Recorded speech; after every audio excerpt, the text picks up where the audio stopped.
It's time!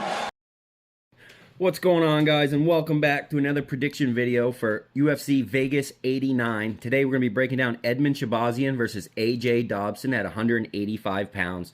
Guys, Edmen Shahbayzan is actually a really good striker that just can't seem to get the right matchups or catch a break and put a win streak together in the UFC.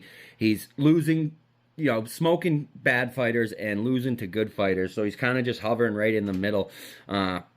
He's coming off a loss to Anthony Hernandez, and he actually won the first round of that fight with his striking. He was really putting it on Hernandez, powerful jabs, then flexible kicks, and then, I wouldn't even say that Shahbayzan ran out of gas. I would say that Anthony Hernandez siphoned the gas right out of his tank and just smoked him in rounds 2 and 3. It was a cardio problem for Shahbayzan. That's a weakness that I see going into this fight.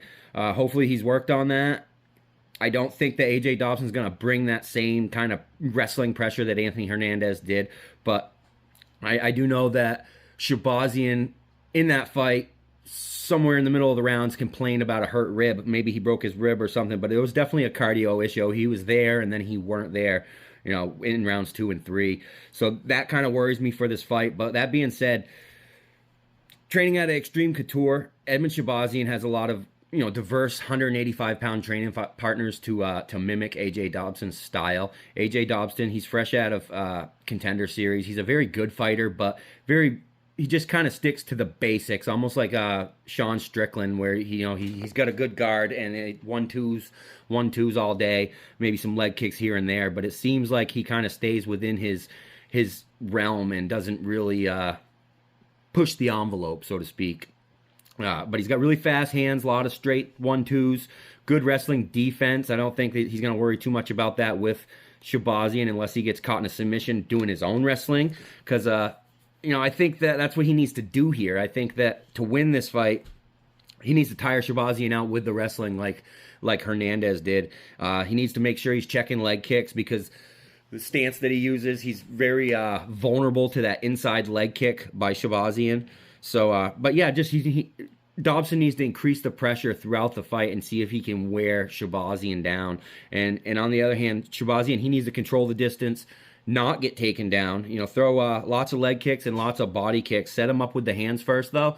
Come in with the hands and end and exit with body kicks and leg kicks. I think will be very, successful for Shahbayzan. But aside from that, I do think AJ Dobson's going to come in and try to strike with Shahbayzan. He's going to be unsuccessful. It's going to show that Shahbayzan's the better fighter. He's going to land the more damage, and AJ Dobson's going to figure out that he probably should take this to the ground.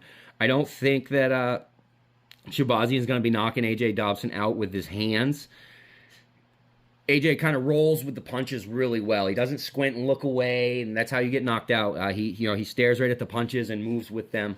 He's not afraid to get in there and strike. But pretty much, long story short, I think that Shahbayzan's gonna get the knockout in this one. I think that he can set it up with his legs. I think he attacks the body kick, the low kick, beat up Dobson's legs, and he's going to get Dobson trying to shoot for takedowns, and there he can time the knee. He can also go high with the legs after going low for so long and kind of set up a head kick. But other than that, I don't think that AJ Dobson is on that level yet. I think Edmen Shahbayzan is going to do another one of these things where he beats somebody underneath him and then maybe goes on to his next fight and fights somebody higher up and loses that fight. He's going to be just like his career has kind of gone back and forth, staying right in that middle ground.